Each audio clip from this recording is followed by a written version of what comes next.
बुद्ध उपदेश को मानकर लोग वेद मार्ग से भटक गए। ये एक उदाहरण है। इस कारण से सनातन धर्मावलंबियों ने बुद्ध को ही त्याग दिया।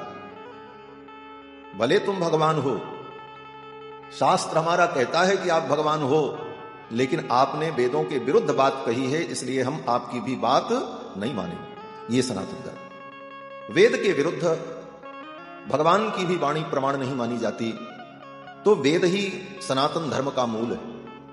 वेद जिसे भगवान कहे, वेद जिसका प्रतिपादन करे, वो परमात्मा। वेद वेद्य, वेदों के द्वारा जिनको हम जानते हैं। भगवान गरुड़ध्वज है, भगवान का वाहन गरुड़ है। और गरुड़ कौन है? बोले वेदात्मा है, वेद स्वरूप है। वेदात्मा विहवेश्वरो यवनिका माया जगन मोहिनी। छंदोमयेन गरुणेन समुह्यमान। जब गजराज का उद्धार करने के लिए भगवान हरि आए, तो गरुड़ पर बैठ करके आए। तो वेद व्यास जी कहते हैं कि छंदोमयेन गरुड़ेन समुह्यमान। वेदमय गरुड़ पर बैठ करके भगवान आए। ये केवल कथा ही नहीं है, ये विज्ञान है। क्या? बोले वेद रूपी गरुड़ पर बैठ करके भगवान आते हैं, अर्थात वेदों के द्वारा ही भगवान का साक्षात्कार होगा, वेद ही उनका दर्शन हमें कराए। तो वेद जो है परमात्मा के विषय में जो कहे वही प्रमाण है।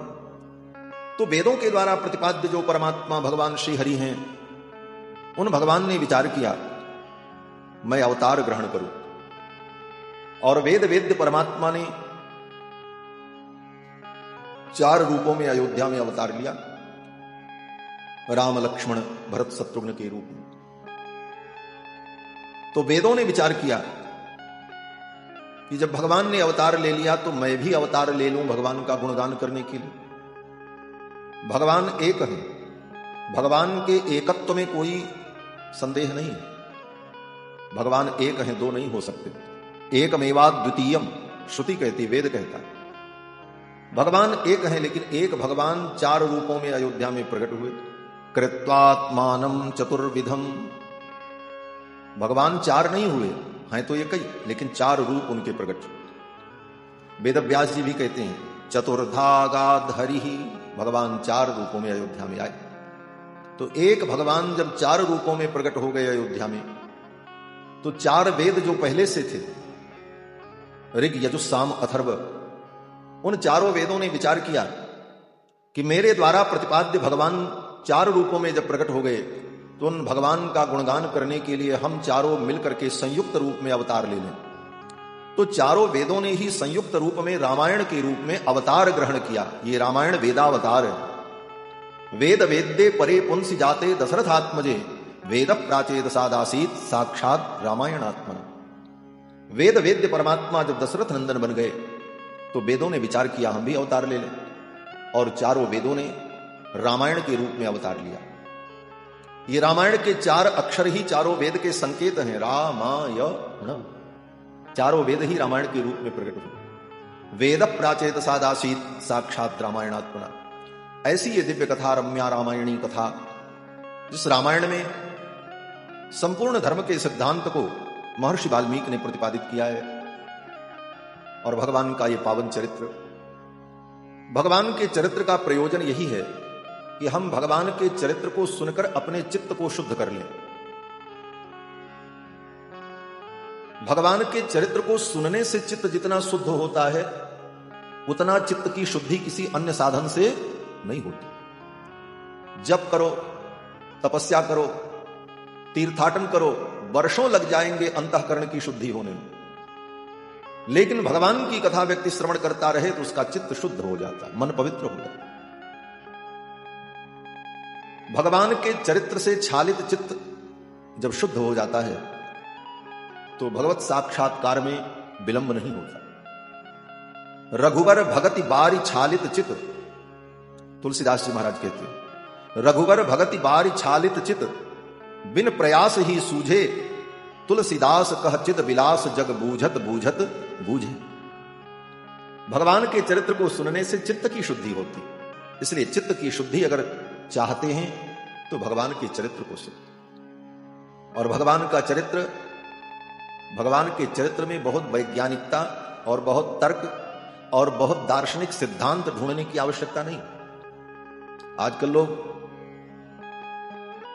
बुद्धि का व्यायाम जब करते हैं तो कहते हैं राम एक तत्व है, राम एक आदर्श है, रावण एक उसका विरोधी स्वरूप है, और ये सब कुछ हमारे अंतर में ही भावना रूप है। बोले ये सब बकवास है, इन बकवासों से ऊपर उठना चाहिए। भगवान ने अवतार लिया है, अवतार लेकर के प्रकट होकर लीला की है। उन लीलाओं को सुन करके हमारा मन आह्लादित हो, और मन आह्लादित होने पर आंखों में प्रेमाश्रु आ जाए, यही चित्त का शोधन है, यही कथा का फल। हां, वैज्ञानिक विवेचन, दार्शनिक विवेचन जो है वो आंशिक रूप से स्वीकार्य है। मोह दशमौली तद भ्रातृ अहंकार, ये गोस्वामी जी ने कहा। रामायण की कथा में रावण क्या है? बोले मोह का रूप है। तद भ्रातृ अहंकार, उसका भाई जो कुंभकर्ण है वो अहंकार है। लंका ही ये शरीर है, विभीषण उसमें जीव है, सीता भक्ति है, हनुमान जी महाराज गुरु तत्व हैं। अब इस प्रकार से जो समझाने की एक विधा है, कुछ अंश तक ठीक है, लेकिन केवल तर्क में ही हम पड़े रहें तो भगवान की कथा का जो रस है वो बिगड़ जाता है। ये तो रस है। वेद व्यास जी क्या कहते हैं? पिबत भागवतम रसमालय। ये भगवान का चरित्र रस रूप है, और इसके द्वारा हमारे हृदय में रस संवर्धन हो। भगवान के मुखारविंद का वर्णन सुनकर, भगवान की लीलाओं का वर्णन सुनकर, भगवान के श्री अंग का वर्णन सुनकर हमारा चित्त प्रसन्न हो और उनमें हमारा चित्त लग जाए, यही कथा का उद्देश्य। और इसी से मन की शुद्धि। श्री वेदव्यास जी महाराज कहते हैं कि मन शुद्धि विहीनानाम निष्कृतिश्च कथम भवेत। जब तक मन की शुद्धि नहीं होगी तब तक कल्याण नहीं हो सकता, चाहे जितना जब तक करते रहो। मन जब तक शुद्ध नहीं हुआ कल्याण नहीं हो। मन में कपट, छल, चतुराई, दंभ, दिखावा ये अगर भरा है तो अभी मन शुद्ध नहीं, और मन शुद्ध नहीं तो निष्कृति नहीं। वेदव्यास जी कहते हैं मन शुद्धि विहीनानाम निष्कृतिश्च कथम भवे। कैसे निष्कृति हो? तो इसका उत्तर भी वेदव्यास जी ही देते हैं कि एतस्माद् अपरम किंचिन मन शुद्धे न विद्यते। भगवान की कथा के अतिरिक्त मन को शुद्ध करने वाला दूसरा कोई साधन नहीं। निर्णय कर दिया वेदव्यास जी। एतस्माद् अपरम किंचिन, भगवान की कथा के अतिरिक्त मन शुद्धे न विद्यते। मन की शुद्धि के लिए दूसरा कोई साधन नहीं। इसलिए बार बार भगवान की कथा को श्रवण करते रहना। भगवान की कथा श्रवण से हमारा चित्त शोधित होता है। इसीलिए बड़े बड़े ऋषि मुनि, अमलात्मा, महात्मा, विमलात्मा लोग भी बार बार भगवान की कथा सुनते। क्यों? बोले ज्ञान, तर्क, दार्शनिक सिद्धांत को सुन सुन करके उनकी बुद्धि जब थक जाती है तो अपनी बुद्धि को विश्राम देने के लिए भगवान की लीलाओं को श्रवण करते हैं। ये कथा बुध विश्राम सकल जन रंजनी, राम कथा कलि कलुष विभंजनी। बुध विश्राम, बड़े बड़े विद्वानों को विश्राम देने वाली। विद्वान होना कोई बहुत बड़ी बात नहीं, लेकिन विद्वान की बुद्धि कितनी थकती है उससे पूछो। वेद, वेदांत, मीमांसा, शास्त्रार्थ, शास्त्र की विभिन्न कोटियों को समझते समझते उसकी बुद्धि थक जाती है, रस कहीं नहीं मिलता। अंत में उसको भी रस कहां मिलता है? बोले भगवान के चरित्र में, भगवान की लीलाओं में। इसीलिए बड़े बड़े विद्वान भी भगवान की लीलाओं का वर्णन करते हैं, भगवान की लीलाओं का गान करते हैं। प्रायेण मुनयो राजन निवृत्ता विधिषेधतः नैर्गुण्यस्थारमन्ते स्म गुणानुकथने हरे। सुखदेव जी ने राजा परीक्षित को यही बताया, राजन, नैर्गुण्य पुरुष भी भगवान के गुणानुवाद में रमण करते हैं। इसलिए भगवान के गुणों का वर्णन यही चित्त को शुद्ध करने का उपाय। और सच पूछो तो कथा भगवान के गुण का वर्णन ही है, भगवान के गुणों का प्रकाश है। कौन किसका बेटा, कौन किसके पिता, ये तो कथा है, लेकिन इन कथाओं में स्थल स्थल पर भगवान के गुण का प्रकाश। भगवान के जो दिव्य गुण हैं, सौशील्य, वात्सल्य, मार्दव, आर्जव, सौहार्द, साम्य, कारुण्य, माधुर्य, गांभीर्य, चातुर्य, स्थैर्य, धैर्य, शौर्य, पराक्रम, सत्य काम, सत्य संकल्प, कृतित्व, कृतज्ञता, ये भगवान के जो दिव्य गुण हैं, इन गुणों का प्रकाश ही कथा है। किस लीला में भगवान का कौन सा गुण प्रकट हुआ, उस गुण से जीव का कैसे मंगल हुआ, यही चिंतन कथा है। और श्रीमद् वाल्मीकि रामायण की कथा तो गुण से ही शुरू होती है। ये निर्गुण ब्रह्म का वर्णन नहीं है, ये सगुण ब्रह्म का वर्णन। कथा कहां से शुरू हुई थी? पहले दिन वाल्मीकि जी ने नारद जी से प्रश्न किया था, यहीं से तो शुरू हुई। और प्रश्न में प्रश्न किया क्या था? बोले पहला प्रश्न यही किया था, कोन्वस्मिन् सांप्रतम लोके गुणवान। हे मुनिवर, मैं उस पुरुष को जानना चाहता हूं जो गुणवान हो। और कौन वो पुरुष है इस समय जो सर्वगुण संपन्न है? उस गुणवान पुरुष को मैं जानना चाहता हूं। और गुणवान कहने के बाद आगे और भी गुणों का वर्णन किया महर्षि वाल्मीकि ने कि ऐसा गुण हो, ऐसा गुण हो, ऐसा गुण हो। लेकिन गुण कहने के पहले गुणवान कहा। तो जब आगे सारे गुणों का वर्णन करना ही था तो पहले गुणवान कहने की जरूरत क्या थी? तो आचार्यों ने वर्णन किया कि यह गुणवान भी एक गुण है और बड़ा अद्भुत गुण है। राम जी के सभी गुणों में गुणवान एक जो गुण है, ये क्या है?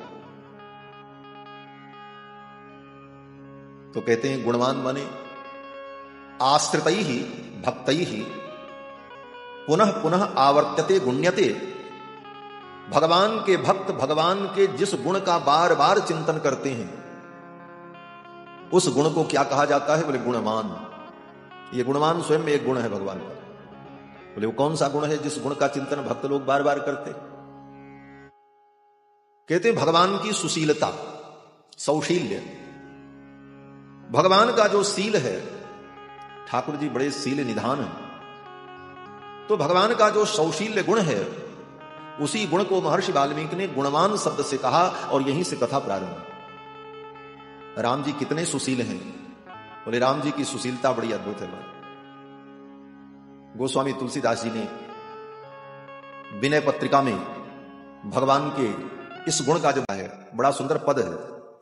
पंक्तियों का चिंतन करना, ज्यादा नहीं कहेंगे, थोड़ी सी बात। भगवान का सौशील्य गुण क्या है? तो गोस्वामी जी कहते हैं, सीतापति रघुनंदन के सील गुण को सुनकर जिसका चित्त प्रसन्न नहीं हुआ, भगवान के सील गुण को सुनकर जिसके हृदय में भाव नहीं प्रकट हुआ, आंखों से अश्रुपात नहीं हुआ, शरीर में रोमांच नहीं हुआ, ऐसे व्यक्ति का जीवन बेकार है। वो तो धूल खाने वाला व्यक्ति। गोस्वामी जी महाराज कहते हैं, सुन सीतापति सील सुभाव, सुन सीतापति सील सुभाव, सुन सीतापति सील सुभाव, सुन सीतापति सील सुभाव।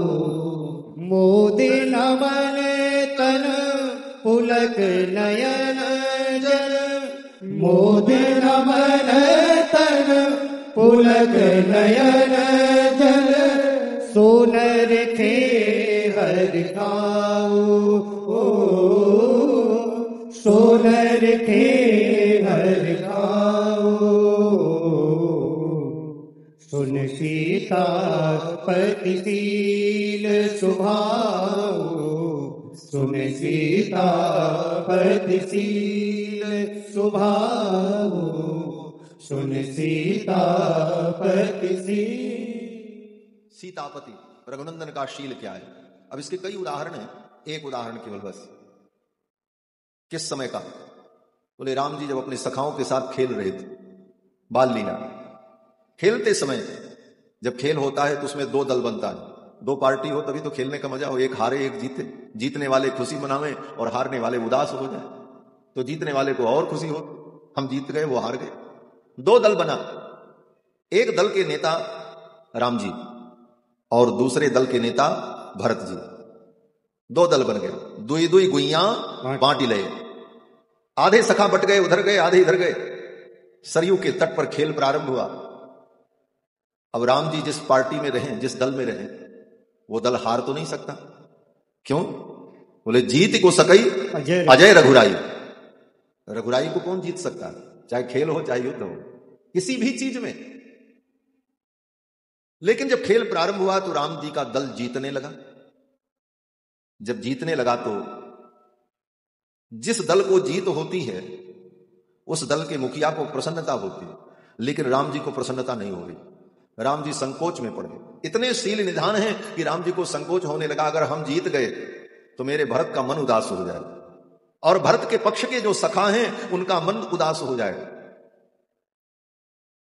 यह संकोच, खेल में भी जिसको इतना संकोच हो, इतना शील हो, और अंत में राम जी ने क्या किया? बोले खेलते खेलते जानबूझकर स्वयं की बाजी हार गए और भरत को जिता दिया। भरत के दल के लोग जीत करके जब ताली बजाने लगे तो राम जी मुस्कुराने लगे, चलो बहुत अच्छा। ये संकोच, ऐसा शील किसका हो? खेलत संग अनुज बालक नित, खेलत संग अनुज बालक नित, जुगबत अनट अपाऊ, जुगबत अनट अपाऊ। जीत हारी चुच कार्य दुलारत, जीत हारे चुच कार्य दुलारत, दे दे दिवावत दाऊ, दे दे दिवावत दाऊ। सुन सीतापति शील सुभाऊ, सुन सीतापति शील सुभाऊ, सुन सीतापति शील सुभाऊ। मोदि नमन तन पुलक नयन जल, मोदि नमन तन पुलक नयन जल, सोनर के हरि काऊ, सोनर के हरि काऊ। सुन सीतापति शील सुभाऊ, सुन सीतापति शील सुभाऊ, सुन सीतापति शील। ये भगवान का सौशील्य गुण है। इसी को महर्षि वाल्मीकि ने गुणवान शब्द से कहा। अब पूरी लीला में कथा सुनकर के स्वयं अनुभव करो, कहां भगवान की सुशीलता दिखती है, किस किस प्रसंग में। इस प्रकार से तत्त प्रसंगों में भगवान के विविध गुणों का जो प्रकाश है, इसी का नाम कथा है। कल के प्रसंग में आप सभी लोगों ने श्रवण किया, विश्वामित्र जी आए श्री राम लक्ष्मण को लेने के लिए, और विश्वामित्र जी ने कहा कि अनुज समेत देहु रघुनाथा, निश्चर बधमय होब सनाथा। अनुज समेत देहु रघुनाथा, अनुज समेत देहु रघुनाथा, निश्चर बध में होब सनाथा, निश्चर बध में होब सनाथा, निश्चर बध में होब सनाथा, निश्चर बध में होब सनाथा। अनुज समेत देहु रघुनाथा, अनुज समेत देहु रघुनाथा, अनुज समेत देहु। अनुज के सहित लक्ष्मण जी को दे, लक्ष्मण के सहित रघुनाथ जी को दे दीजिए, और इन्हें पा करके मैं सनाथ हो जाऊंगा। अनुज समेत देहु रघुनाथा, निश्चर बध मैं होब सनाथ। निशाचरों का बध होगा और मैं सनाथ हो जाऊंगा। क्यों? विश्वामित्र जी अभी तक अनाथ हैं कि राम जी को पाकर के सनाथ होंगे? बोले हां, विश्वामित्र जी अभी अनाथ हैं। बोले इतने बड़े विद्वान, इतने बड़े तपस्वी, और अनाथ आप कह रहे हो? बोले देखो, अनाथ भी दो प्रकार के होते हैं। एक अनाथ तो वो जिसका इस दुनिया में कोई नहीं, दीनहीन, दरिद्र, जिसको कोई न पूछे वो अनाथ। और एक अनाथ वो होता है जिसके पास विद्या भी है, बल भी है, धन भी है, सब कुछ है, लेकिन विद्या, बल, धन इन वस्तुओं के अहंकार के कारण किसी को अपना नाथ मानता ही नहीं। बड़ी सूक्ष्म बात है। किसी को अपने से बड़ा मानने को तैयार नहीं। कौन्योस्ति सदृशो मया, जो गीता में भगवान कहते हैं, कौन है मेरे समान, अकड़ा फिर रहा। बोले ऐसे व्यक्ति भी अनाथ हैं। क्यों? बोले किसी को अपना नाथ बनाया नहीं। अरे कम से कम भगवान को तो अपना नाथ बनाओ, जगन्नाथ जी को, रघुनाथ जी को, किसी नाथ की शरण में तो जाओ। तो ऐसे व्यक्ति भी अनाथ हैं। और ऐसे जो अनाथ हैं ना, उनकी बड़ी बड़ी अट्टालिकाएं, उनके बड़े बड़े प्रासाद भी क्या है? बोले अनाथालय ही है। तो विश्वामित्र जी ने अपने ज्ञान, विज्ञान और तपोबल के कारण कभी किसी को अपने से श्रेष्ठ माना नहीं। लेकिन आज विश्वामित्र जी को अनुभव हुआ कि रघुनाथ जी की शरण में जाने पर ही हमारा कल्याण हो।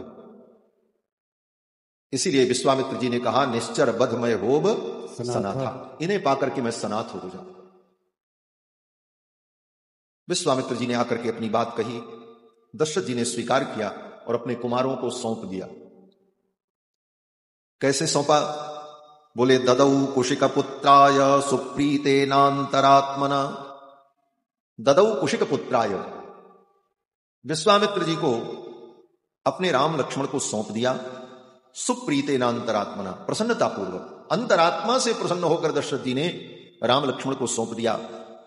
सपुत्रम मूर्धनमुपाघ्राय राजा दशरथस्तदा, राम जी को पकड़कर उनके मस्तक को दशरथ जी ने सूंघा। सपुत्रम मूर्धन्युपाघ्राय राजा दशरथस्तदा ददौ कुशिक पुत्राय, राम जी के और लक्ष्मण के दोनों भाइयों के मस्तक को दशरथ जी ने सूंघा और फिर सिर पर हाथ रख करके आशीर्वाद दिया और विश्वामित्र जी को सौंप दिया। यह शास्त्रीय विधि है। बच्चों के मस्तक का घ्राण करना, सूंघ लेना, यह आशीर्वाद होता है। शास्त्रों में इसी का वर्णन। वाणी के आशीर्वाद का उतना महत्व नहीं। कहीं से घूम करके व्यक्ति अपने घर में आवे, 10 दिन के लिए आप बाहर गए, लौट करके आए तो बच्चे सामने आए तो बच्चों के मस्तक को सूंघ लेना, यही आशीर्वाद माना है। वेदों में, शास्त्रों में इसी का वर्णन है। तो दशरथ जी महाराज ने भी दोनों बालकों के मस्तक का ग्रहण किया और विश्वामित्र जी को सौंप दिया। विश्वामित्रम गतम रामम दृष्ट्वा राजीवलोचनम पुष्पविष्टिर्महत्यासी देवदुन्दुभिनिस्वनैः। ज्यों ही दशरथ जी महाराज ने अपने पुत्र राम लक्ष्मण को विश्वामित्र जी को सौंपा, उसी समय आकाश से पुष्प की वर्षा होने लगी। देवदुन्दुभिनिस्वनैः, स्वर्ग में देवता लोग दुंदुभी बजाने लगे, आकाश में प्रकट हो गए। क्यों? बोले देवताओं का मनोरथ पूरा हो गया। पहले जब दशरथ जी ने मना कर दिया था तब तो देवता डर गए थे, अब तो हमारा काम बनेगा नहीं। देवानाम च भयम महत, लेकिन अब जब सौंप दिया दशरथ जी ने तो देवताओं ने दुंदुभी बजाई और पुष्प की वर्षा हुई। शंख दुंदुभि निर्घोष प्रयाते तु महात्मनि। विश्वामित्र जी महाराज राम लक्ष्मण को लेकर के जब अयोध्या से चलने लगे, लोगों ने शंख ध्वनि किया, दुंदुभियां बजाई और सुमंगल पाठ किया।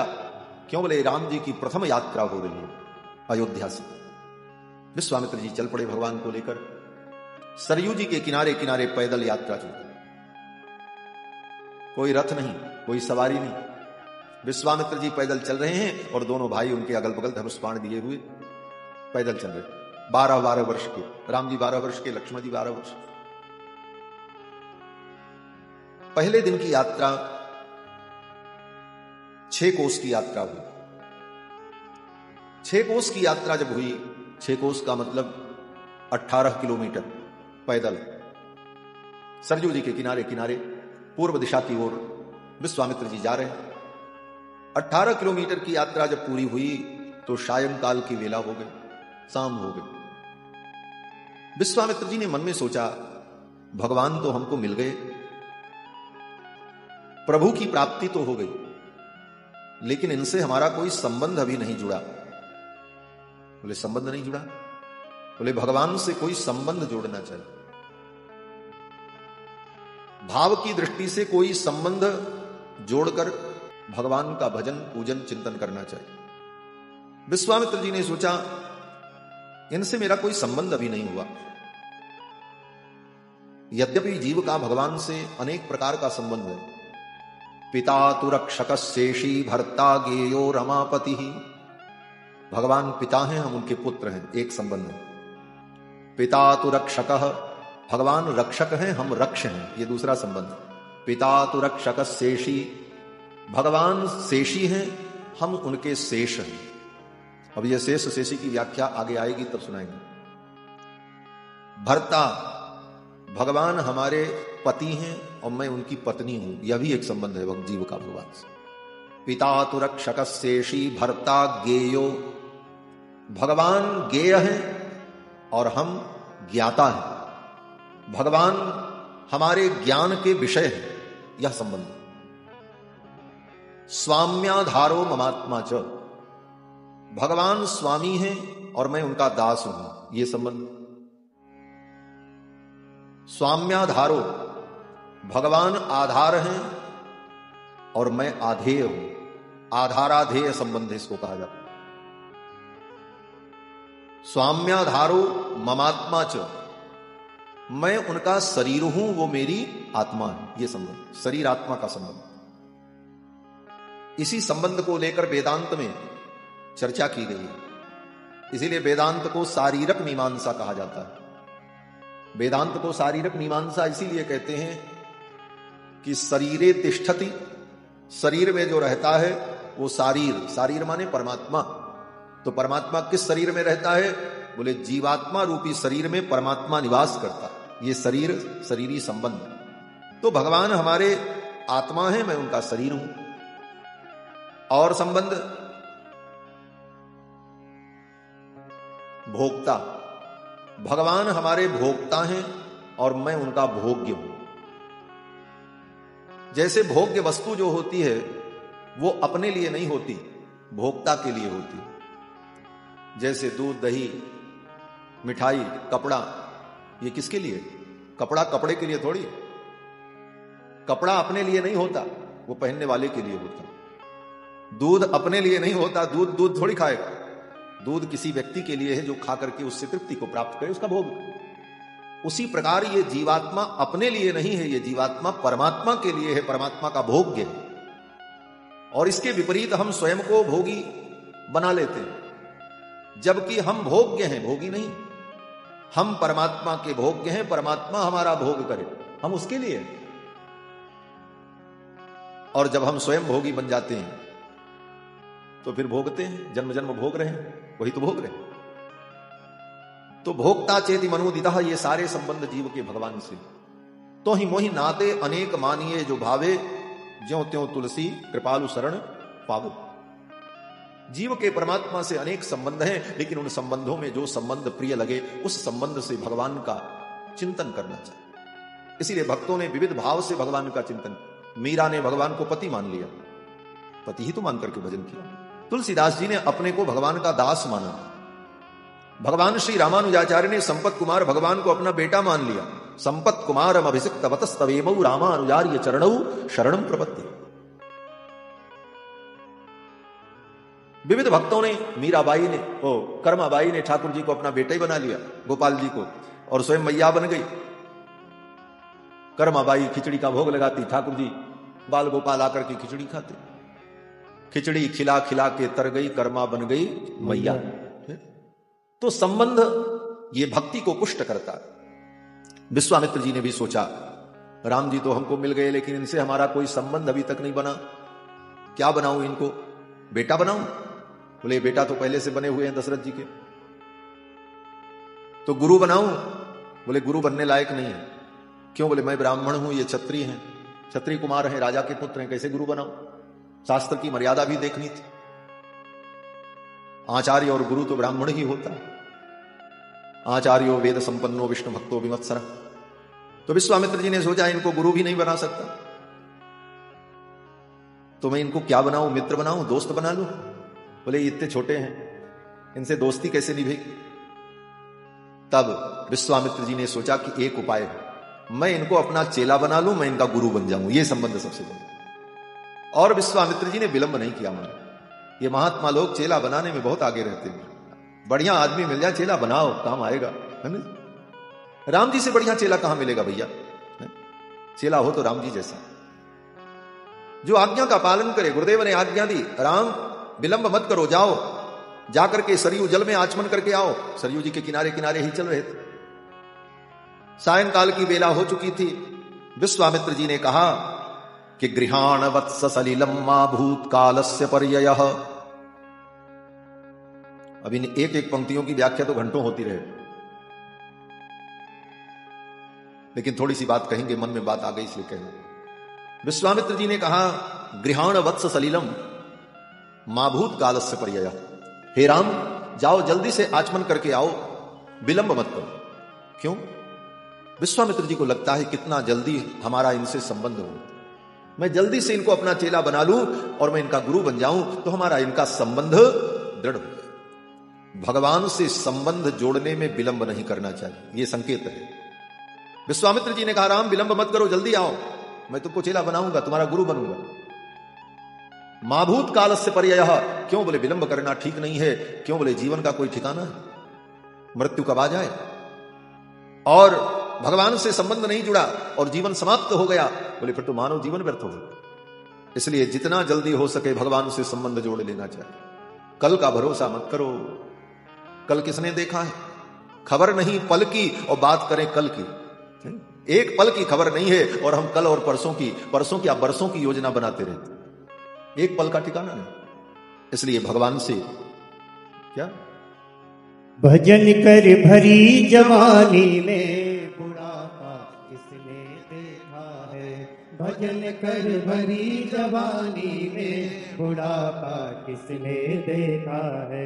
भजन कर मस्त जवानी में बुढ़ापा किसने देखा है। भजन कर मस्त जवानी में बुढ़ापा किसने देखा है। भजन कर भरी जवानी में बुढ़ापा किसने देखा है। भजन कर भरी जवानी में बुढ़ापा किसने देखा है। कान से बहरे हैं जाओगे। क्यों? बुढ़ापे में भजन क्यों नहीं कर सकते? तो कहते हैं बुढ़ापे में क्या होगा? बोले कान से बहरे है जाओगे। कान से बहरे है जाओगे, भजन नहीं सुन नहीं पाओगे। कथा नहीं सुन नहीं पाओगे, कथा नहीं सुन तुम पाओगे। कथा नहीं सुन तुम पाओगे। भजन कर मस्त जवानी में बुढ़ापा किसने देखा है। भजन कर मस्त जवानी में बुढ़ापा किसने देखा है। भजन कर मस्त जवानी में बुढ़ापा किसने देखा है। भजन कर मस्त जवानी में बुढ़ापा किसने देखा है। आँख से अंधे है जाओगे, आँख से अंधे है जाओगे। आँख से अंधे है जाओगे, आँख से अंधे है जाओगे। दरस तुम कर नहीं पाओगे, दरस तुम कर नहीं पाओगे। दरस तुम कर नहीं पाओगे। दरस तुम कर नहीं पाओगे। दरस कर मस्त जवानी में बुढ़ापा किसने देखा है। दरस कर मस्त जवानी में बुढ़ापा किसने देखा है। भजन कर मस्त जवानी में बुढ़ापा किसने देखा है। भजन कर मस्त जवानी में बुढ़ापा किसने देखा। जय हो।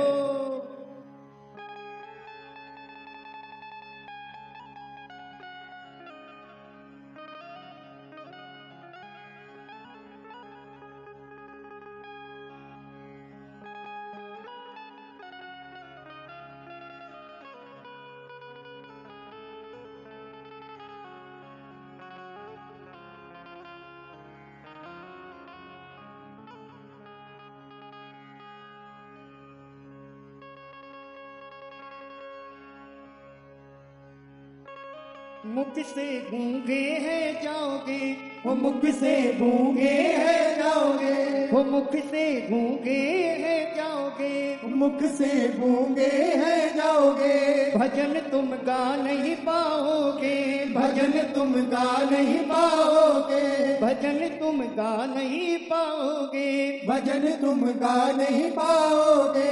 भजन गली मस्त जवानी में बुढ़ापा किसने देखा है, भजन करी मस्त जवानी में बुढ़ापा किसने देखा है, भजन कर मस्त जवानी में बुढ़ापा किसने देखा है, भजन कर मस्त जवानी में बुढ़ापा किसने देखा है। बात बड़ी सटीक है। कल के ऊपर मत छोड़ो,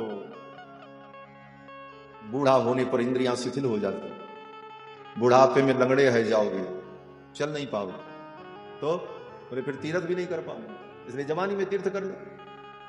बुढ़ापे में हाथ काम नहीं करेगा, बुद्धि काम नहीं करेगी, इसलिए जवानी में जो करना है कर लो। भजन कर मस्त जवानी में बुढ़ापा किसने देखा है। इसलिए भगवान से संबंध जोड़कर भगवान की भक्ति में लग जाएं, इसी में परम कल्याण है। विश्वामित्र जी ने सोचा विलंब करना ठीक नहीं, जितना जल्दी भगवान से संबंध जुड़ जाए। भगवान श्री रामानुजाचार्य के जीवन चरित्र की एक घटना याद आती है। अपने आचार्य श्री महापूर्ण स्वामी जी के साथ कांची आ रहे थे। गुरुजी ने कहा चलो कांची में चलकर तुम्हें दीक्षा देंगे वरदराज भगवान की सन्निधि में। रास्ते में एक गांव पड़ा, उस गांव में रात्रि विश्राम किया। राम जी का मंदिर था, कोदंडपाणी भगवान का। गुरुजी तो सो गए, उनको नींद आ गई। श्री रामानुजाचार्य स्वामी जी महाराज को नींद नहीं आई, रात भर जगते रहे और मन में यही चिंतन चलता रहा। गुरुजी ने कहा है कांची चल करके दीक्षा देंगे, भगवान की शरणागति कराएंगे, क्या पता हम कांची पहुंच पाए न पहुंच पाए, जीवन तो अनित्य है। कहीं रास्ते में ही शरीर पूरा हो गया तो बिना भगवान की शरणागति किए इस दुनिया से चले जाएंगे। इसलिए ब्रह्म मुहूर्त में उठ करके गुरु जी के चरण को पकड़ लिया और कहा गुरुदेव यही मुझे भगवान की शरणागति करा, तत्काल इसी समय मुझे शरणागति करा दो और मंत्रोपदेश देकर, दीक्षा देकर, शंख चक्र देकर भगवान की शरण में समर्पित कर। जीवन अनित्य है, अनित्यम सुखम लोकम इमं प्राप्य भजस्वमाम। भगवान कहते हैं मैं तुमसे अपना संबंध जोड़ लूं। मां भूतकालस्य पर्ययः, और इतना कहते हुए भगवान विश्वामित्र जी ने राम जी को मंत्र दिया। मंत्रग्रामं गृहाणत्वं बलाम अतिबलाम तथा। बला अतिबला नाम की विद्या विश्वामित्र जी ने राम जी को प्रदान कर दी। और ये सब करते करते देर हो गई, रात हो गई, सूर्यास्त हो गए। विश्वामित्र जी ने कहा राम अब रात्रि हम लोग यहीं विश्राम करेंगे, कल आगे की यात्रा करें। अब वहीं सरयू के तट पर हरी हरी घास में तीनों विश्राम कर रहे हैं। न कोई बिस्तर, न तकिया, न मच्छरदानी, न कोई साधन, न संसाधन। राजकुमार है, राजमहल के सुख का अनुभव करने वाले रघुनाथ जी आज तृण की शैया पर सो रहे हैं, घास में सो रहे। नींद नहीं आ रही थी। महर्षि वाल्मीकि लिखते हैं कि दशरथ नृपसूनु सत्तमाभ्याम तृणशयनेनुचिते सहोसिताभ्याम। दशरथ नृपसूनु सत्तमाभ्याम, जो दशरथ के पुत्र हैं, राजा के पुत्र हैं। दशरथ का मतलब जिसका रथ दसों दिशाओं में अव्याहत गति से जाता, दसों दिशाओं में उनका साम्राज्य था, ऐसे राजा और उनके पुत्र।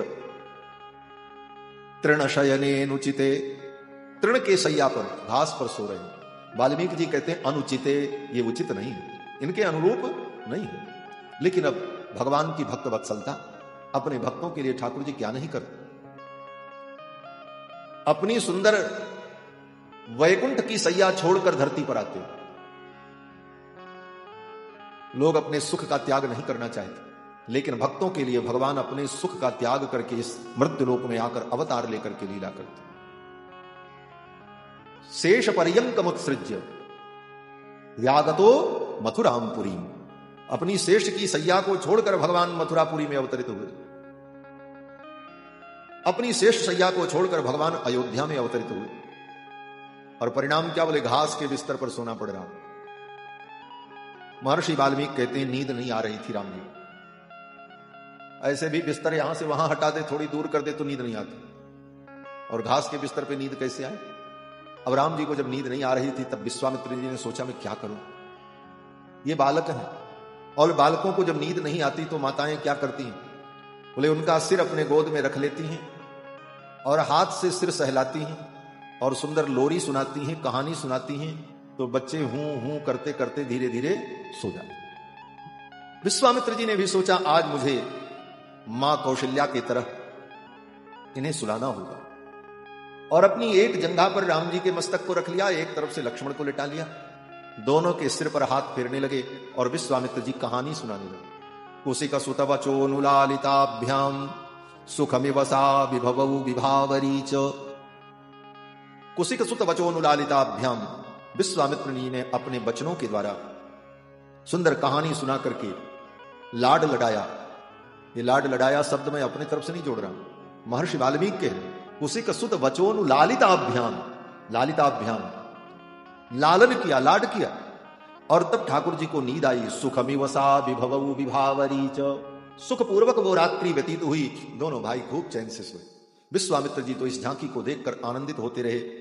जब सवेरा हो गया, प्रभातायाम तु सर्वर्याम विश्वामित्रो महामुनि अभ्यभासत काकुस्थौ शयानौ पर्ण संस्तरे।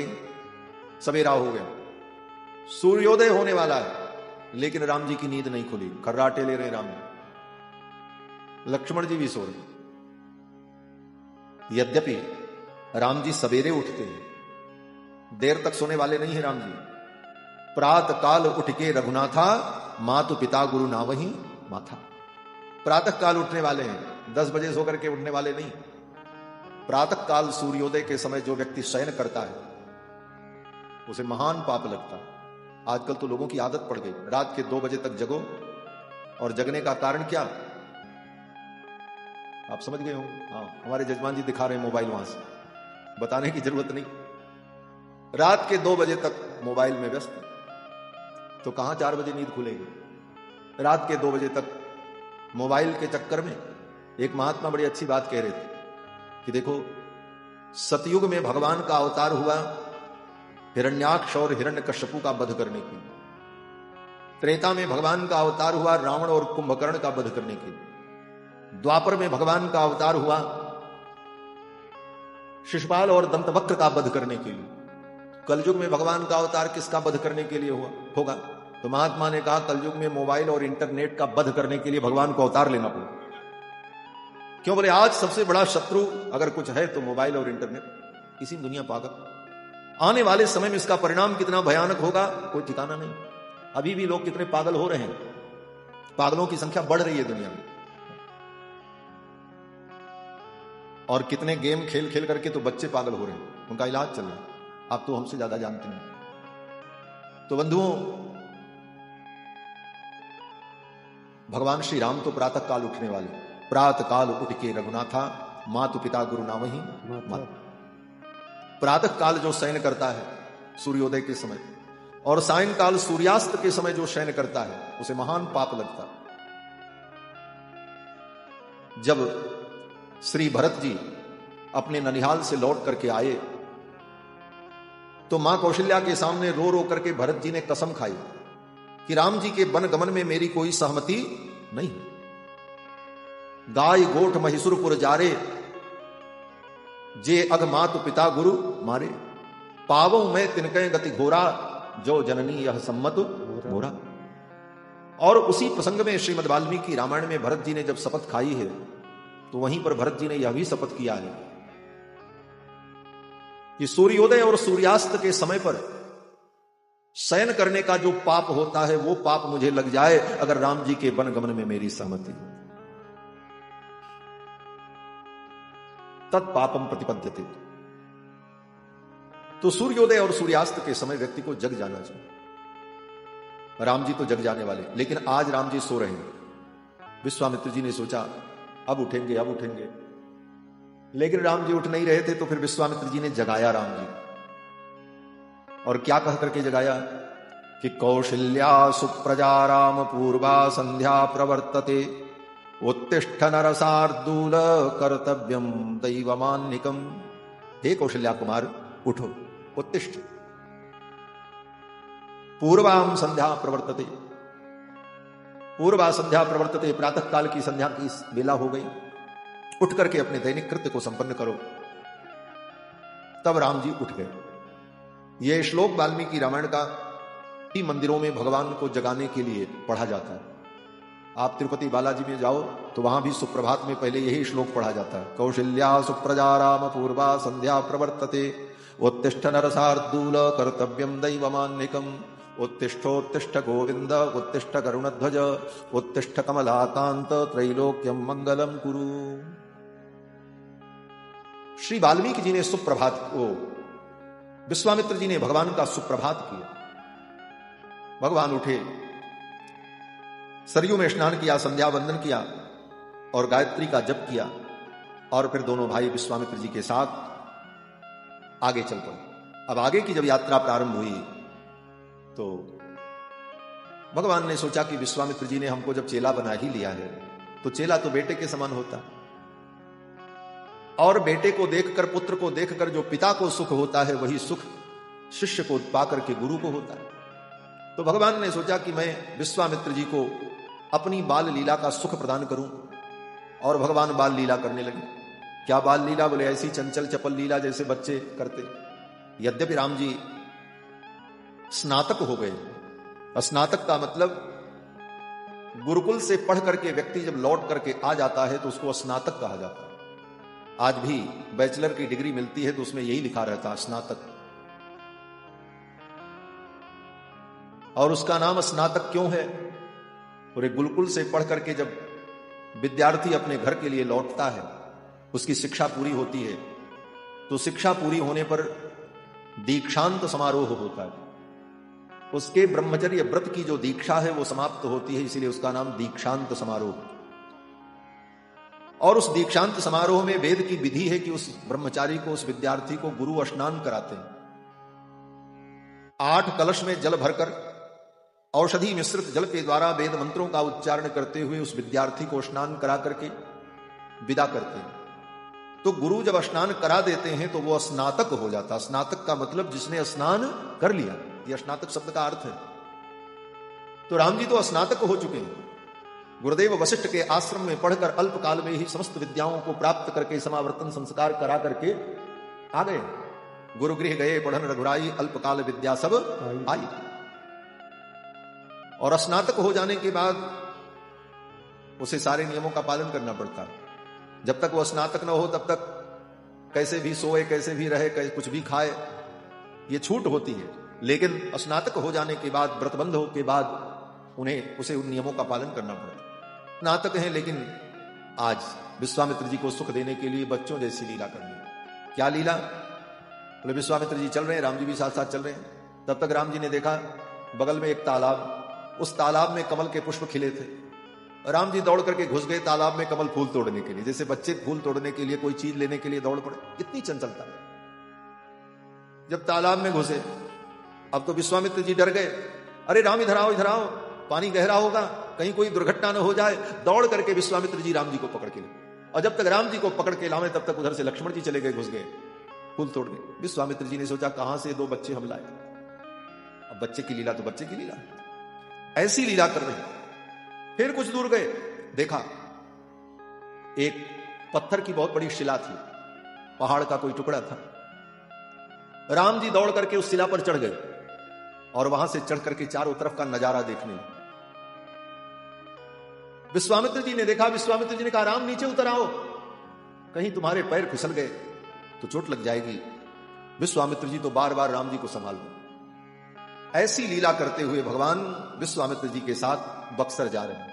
पैठत सरनी सिरनी चढ़ चितवनी, खग मृग बन रुचिराई, सादर सभय सप्रेम पुलक मुनि, पुनि पुनि लेत बुलाई। विश्वामित्र जी बार बार बुला लेते, इधर आओ, उधर मत जाओ।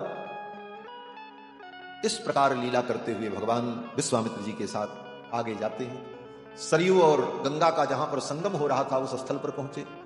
विश्वामित्र जी ने सरयू जी का परिचय दिया, गंगा का परिचय दिया। वहां से जब आगे बढ़े तो एक जंगल पड़ा रास्ते में।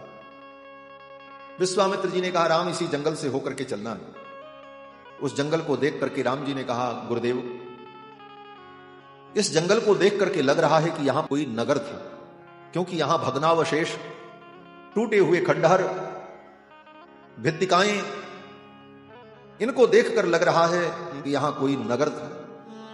विश्वामित्र जी ने कहा, हां राम, मलद और करुष नाम के 2 स्थित जनपद यहां थे, बड़ा समृद्धशाली नगर था, लेकिन आज जंगल हो गया। राम जी ने कहा, क्यों? विश्वामित्र जी ने कहा, यहां एक राक्षसी आ गई जिसका नाम ताड़का था। ताड़का ने यहां के लोगों को मार करके खा लिया, पूरा नगर उजड़ गया। अब इसी जंगल में वो अकेले रहती है, ये पूरा नगर जंगल बन गया। ये बड़ा पवित्र तीर्थ था। विश्वामित्र जी ने बड़ी कथा बताई। जब इंद्र को ब्रह्म हत्या लगी थी तो देवताओं ने इंद्र को यहीं पर ला करके उनका अभिषेक किया था, और यहीं पर इंद्र को ब्रह्म हत्या से मुक्ति की प्राप्ति हुई, और इंद्र ने आशीर्वाद दिया था। ये नगर बड़ा समृद्ध था, लेकिन आज ये जंगल हो गया। इसी प्रसंग में विश्वामित्र जी ने कहा, राम, इसी रास्ते से हमको चलना भी है, और ताड़का इसी रास्ते में रहती है, इसलिए हे राम, सावधान हो जाओ, अपने धनुष को ज्यासज्ज कर लो। वो ताड़का कहीं से आ सकती है और कभी भी आ सकती है, और हे राम, ताड़का आए तो उसे मार देना, छोड़ना मत। राम जी ने कहा, गुरु जी, मार देंगे। थोड़ी दूर चले तो फिर विश्वामित्र जी ने सोचा, ये राम है, ये मर्यादा पुरुषोत्तम है। कहीं इनके मन में यह भावना आ गई कि ताड़का तो स्त्री है और हम पुरुष होकर स्त्री पर हाथ उठाएं, ये मर्यादा नहीं। अगर कहीं इस मर्यादा के चक्कर में ये पड़ गए तो फिर तो ताड़का हम सबको निपटा देगी। थोड़ी दूर जाने पर विश्वामित्र जी ने कहा, राम, नहीं ते स्त्री वध कृते घृणा कार्या नरोत्तम। हे नरोत्तम, हे पुरुषोत्तम, स्त्री समझ करके उसके ऊपर दया मत करना। राम जी ने कहा, ठीक है गुरु जी, मार देंगे। फिर थोड़ी दूर चले, फिर विश्वामित्र जी ने सोचा कहीं राम जी मर्यादा और आदर्श के चक्कर में पड़ गए तब तो गड़बड़ हो जाए। तो विश्वामित्र जी ने कहा, देखो राम, अनिंद्रम लोकमिच्छन्ति काव्य माता निषूदिता। शुक्राचार्य की मां को भगवान विष्णु ने मारा था, क्योंकि शुक्राचार्य की मां संपूर्ण सृष्टि को समाप्त कर देना चाहती थी, तो शुक्राचार्य की मां को भगवान विष्णु ने मारा था। जो स्त्री सारे दुनिया के लिए काल बन जाए, ऐसी स्त्री को मार देने में कोई पाप नहीं। राम जी ने कहा, गुरु जी, मार दे। बार बार विश्वामित्र जी यही कह रहे थे, मार देना, छोड़ना मत। तो राम जी ने सोचा, अरे जब तक ये ताड़का मरेगी नहीं तब तक गुरु जी को शांति मिलेगी नहीं, और ताड़का को मैं कैसे मारूं, वो आवे तब न मारूं, अभी तक आई नहीं, किसको मारे, आ जाए तो हम मार दे। तब राम जी ने सोचा कि अब ताड़का की प्रतीक्षा करना ठीक नहीं, अब ताड़का को बुला ही लेते। और राम जी ने क्या किया, बोले अपने धनुष की डोरी चढ़ाई, धनुष की डोरी को बांधा और एक हाथ से धनुष पकड़ा, दूसरे हाथ से डोरी को पकड़ा और राम जी ने ऐसे खींचा। एवं मुक्त्वा धनुर्मध्ये बद्ध्वा मुष्टिमरिंदमः। एक मुट्ठी में धनुष को पकड़ा और एक से डोरी को पकड़ा, खींचा कस। एवं मुक्त्वा धनुर्मध्ये बद्ध्वा मुष्टिमरिंदमः ज्याघोषमकरोत् तीव्रम दिशः शब्दे ननादयन्। पकड़ करके डोरी राम जी ने ऐसे खींचा, और खींच करके जब छोड़ा तो उस डोरी की ऐसी टंकार हुई कि पूरा जंगल गुंजायमान हो गया। वो ताड़का सो रही थी। क्यों? बोले राक्षसी थी। राक्षसों का यही स्वभाव होता है, वो रात भर जगते हैं और दिन भर सोते हैं। मनुष्यों में भी अब धीरे धीरे राक्षसों की वृद्धि हो रही है, रात भर जगो दिन भर सो। वो भी रात भर जगती थी और दिन में सोती। अब जब धनुष की टंकार हुई तो चौंक करके उठी, उसकी निद्रा भंग हो गई। क्रोध आया उसको, कौन आ गया मेरे जंगल में, मेरे क्षेत्र में। हुंकार करती हुई ताड़का दौड़ी, और जब दौड़ी और दौड़ करके उसने भैरव नाद किया। भैरवम दारुणम वपुहु, बड़ा भयंकर रूप उसका था।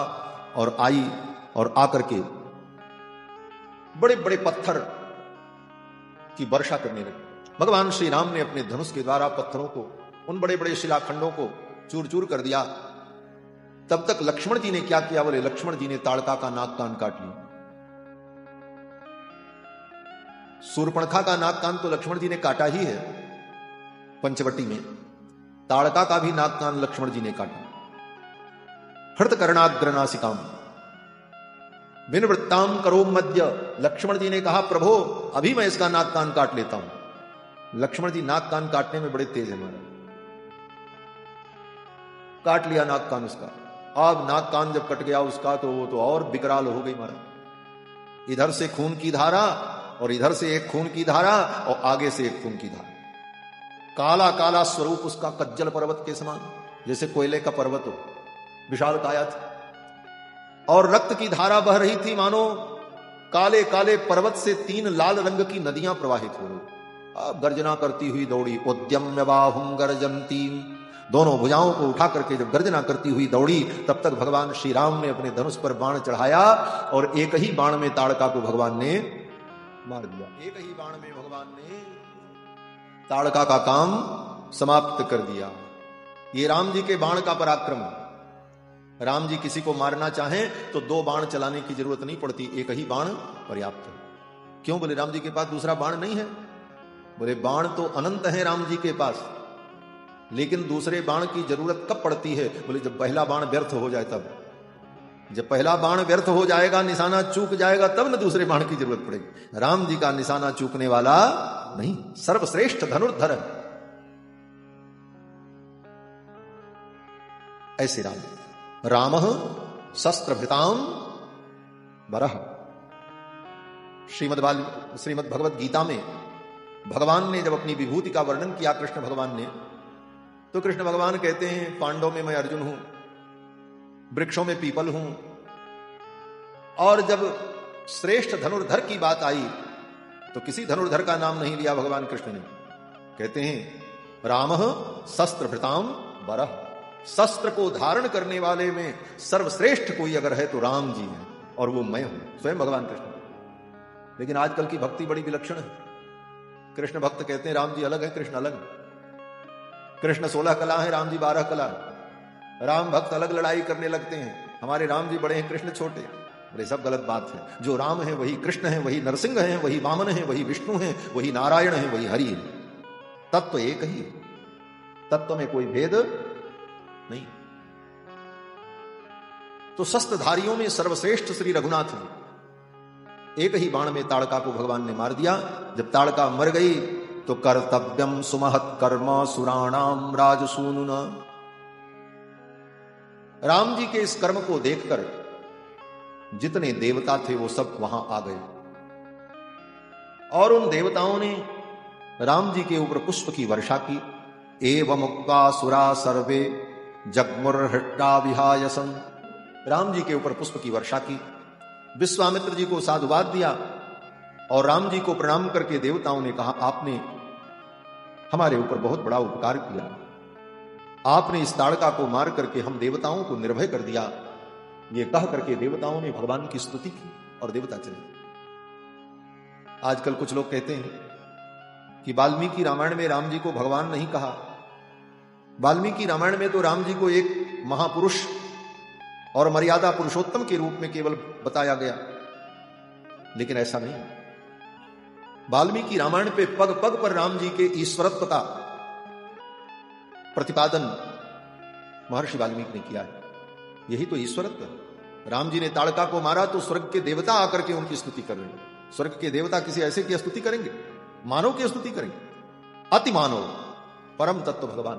देवताओं ने स्तुति की, पुष्प वर्षा की, और देवता विश्वामित्रम पूजयन्तस्ततः संध्या प्रवर्तते। और इसके बाद संध्या काल की वेला हो गई। विश्वामित्र जी ने संध्या वंदन किया, और फिर एक रात्रि भगवान उसी जंगल में निवास करते। 2 रात बीत गई विश्वामित्र जी के साथ। उवास रजनीम तत्र ताटकाया बने शुभम। उस ताटका वन में सुखपूर्वक तीनों ने निवास किया। एक बात देखो, श्री रामावतार में भी राम जी ने सबसे पहले ताड़का को मारा है। इसके पहले अभी तक किसी को नहीं मारा। अब आगे मारेंगे, अभी तो बहुतों को मारना बाकी है, लेकिन सबसे पहले किसको मारा? वे ताड़का को। और कृष्णावतार में भी भगवान ने सबसे पहले किसको मारा? पूतना को, वो भी राक्षसी थी। दोनों अवतारों में भगवान ने सर्वप्रथम राक्षसी का वध किया। राक्षसों का वध तो बाद में किया। और दोनों के नाम भी 3-3 अक्षर के हैं, ताड़का, पूतना, मात्राएं भी उतनी ही, और दोनों का आकार प्रकार भी एक जैसा है। हाँ, ताड़का भी 6 कोस में रहती थी, बसत्यत्यर्ध योजने, महर्षि वाल्मीकि लिखते। और पूतना, बोले पूतना के विषय में भी वेदव्यास जी कहते हैं, त्रिगव्यूत्यंतर द्रुमान चूर्णयामास राजेंद्र। 3 गव्यूति में, 3 गव्यूति माने 6 कोस। तो ये ताड़का और पूतना दोनों अवतारों में भगवान ने राक्षसी का वध किया।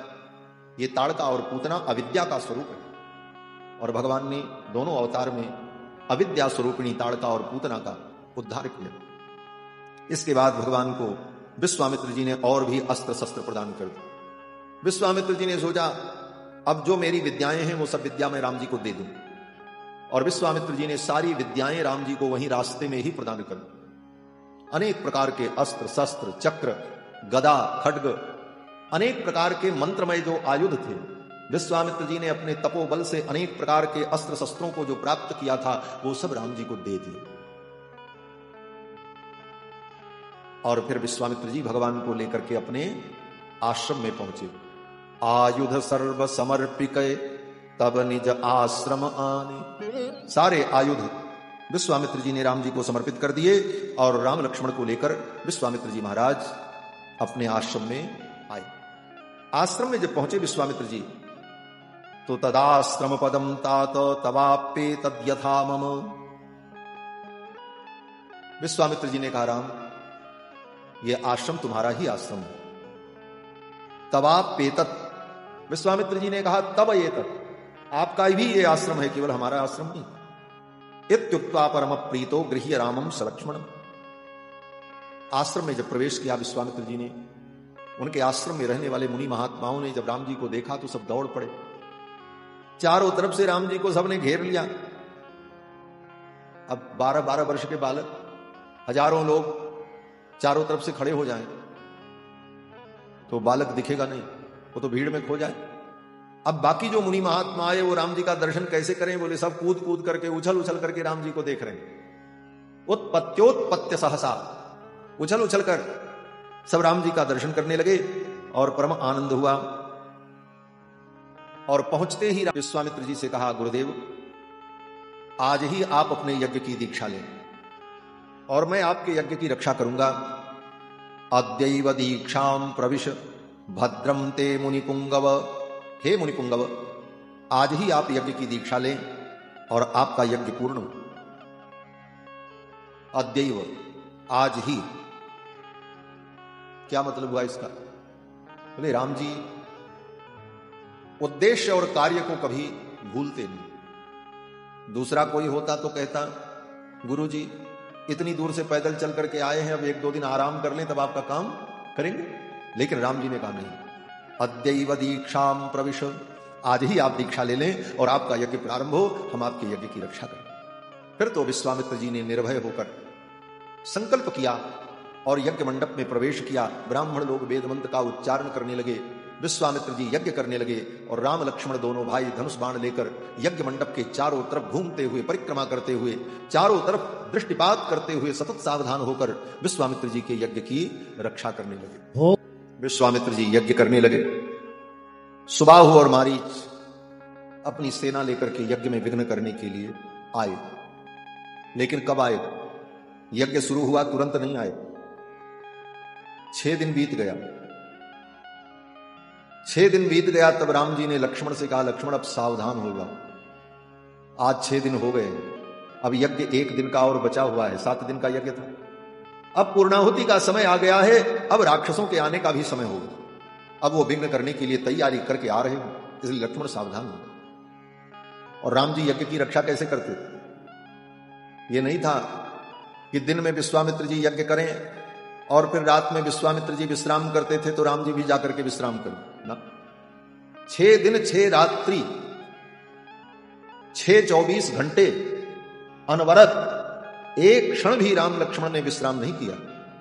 अनिद्रम षड अहोरात्रम, 6 दिन 6 रात्रि अनिद्रम, शयन नहीं किया राम ने। अनिद्रम षड अहोरात्रम तपोवनम रक्षताम, उस तपोवन की रक्षा करते रहे दोनों भाई और साथ में 6 दिन बीतने के बाद 7वें दिन जब मारीच और सुबाहु आए तो भगवान श्री राम ने मानवास्त्र के द्वारा मारीच को मारा और 100 योजन दूर समुद्र में फेंक दिया। मानवम परमोदारम अस्त्रम परम भास्वरम, परम तेजोमय मानवास्त्र के द्वारा राम जी ने मारीच को तो 100 योजन दूर फेंक दिया। 7 योजन का सागर पारा और सुबाहु को भगवान ने आग्नेयास्त्र से मार दिया। बाकी जितने राक्षस थे उनको लक्ष्मण जी ने निपटा दिया। विश्वामित्र जी बड़े प्रसन्न हुए।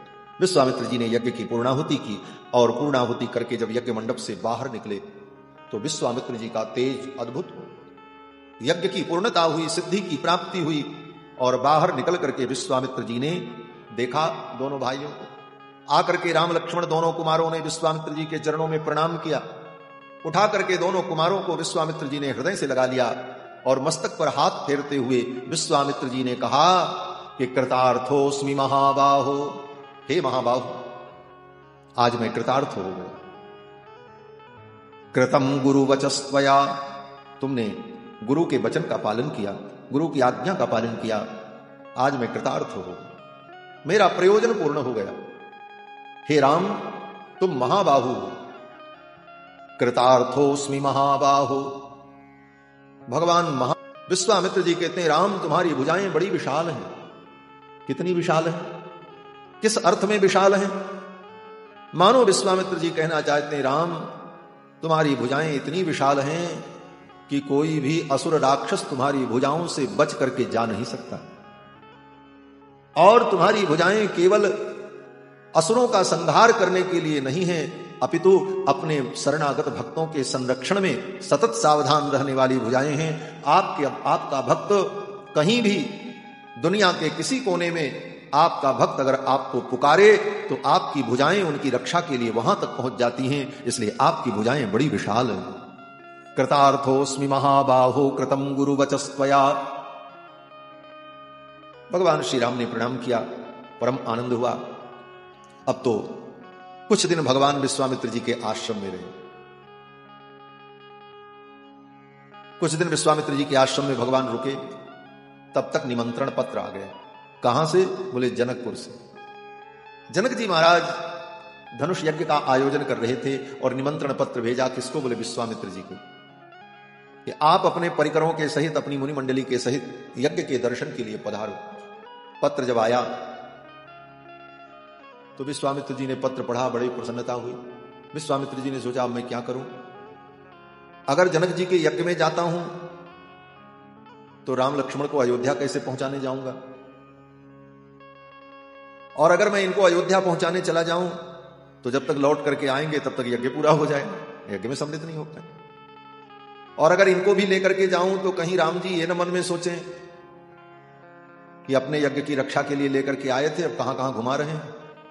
इनके पिताजी भी कहेंगे कि मांग करके ले गए अपने काम के लिए और कितना काम करा रहे मेरे बेटे से।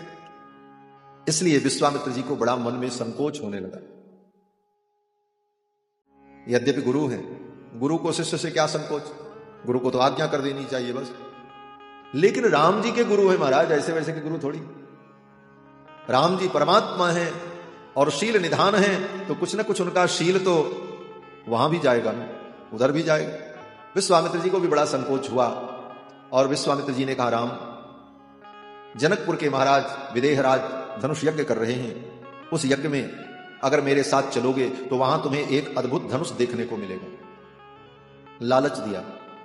बच्चों को कहीं ले जाना हो तो पहले कुछ लालच देना पड़ता, चलो तुमको चॉकलेट दिलाएंगे, तो बच्चा कहता हाँ चलो, खिलौना दिला देंगे, अमुक चीज दिला देंगे, बच्चा तैयार हो जाता। राम जी भी तो बालक। विश्वामित्र जी ने कहा चलो मेरे साथ, वहां तुमको एक अद्भुत धनुष देखने को मिलेगा। कैसा धनुष? बोले अद्भुतम च धनु रत्नम, धनुष नहीं धनुष रत्न और अद्भुत। राम जी ने कहा क्या विशेषता है उसकी? विश्वामित्र जी ने कहा हजारों वीर मिल करके भी उस धनुष को उठा नहीं सकते। तब राम जी के मन में कुतूहल हुआ, अरे हजारों लोग, हजारों वीर मिल करके जिस धनुष को उठा नहीं सकते, तो उस धनुष पर प्रत्यंचा कैसे चढ़ाई जाती होगी? और उस धनुष से जो बाण चलते होंगे वो बाण कितने विलक्षण होंगे? उस धनुष को आखिर कोई उठाता कैसे होगा? अब ये सब सोच करके राम जी के मन में बड़ा कुतूहल हुआ। राम जी ने कहा गुरुजी हम भी देखेंगे वो धनुष। विश्वामित्र जी ने कहा तो चलो हमारे साथ, जब चलोगे साथ में तब देखने को मिलेगा। तद्धि यज्ञ फलम तेन मैथिलेन, मिथिला में जो जनक जी के द्वारा यज्ञ हो रहा है उस यज्ञ में वो धनुष आपको देखने को मिलेगा। विश्वामित्र जी के इन वचनों को सुनकर के राम जी तैयार हो गए चलने को। धनुष यज्ञ सुनि हरसि चले मुनिवर के साथ, हर्षित होकर के चल पड़े विश्वामित्र जी के साथ, और विश्वामित्र जी के साथ और भी मुनि मंडली चल पड़ी। और रास्ते में विविध कथाओं को सुनाते हुए, अनेक प्रकार के दिव्य आख्यान सुनाते हुए विश्वामित्र जी महाराज भगवान को लेकर मिथिला के लिए चल पड़े। मिथिला की सीमा में जब पहुंचे तो एक उपवन था वहां। मिथिलोपवने तत्र आश्रमम दृश्य राघव, वहां पर एक सुंदर आश्रम दिखाई पड़ा मिथिला के उपवन में, और वहीं पर विश्वामित्र जी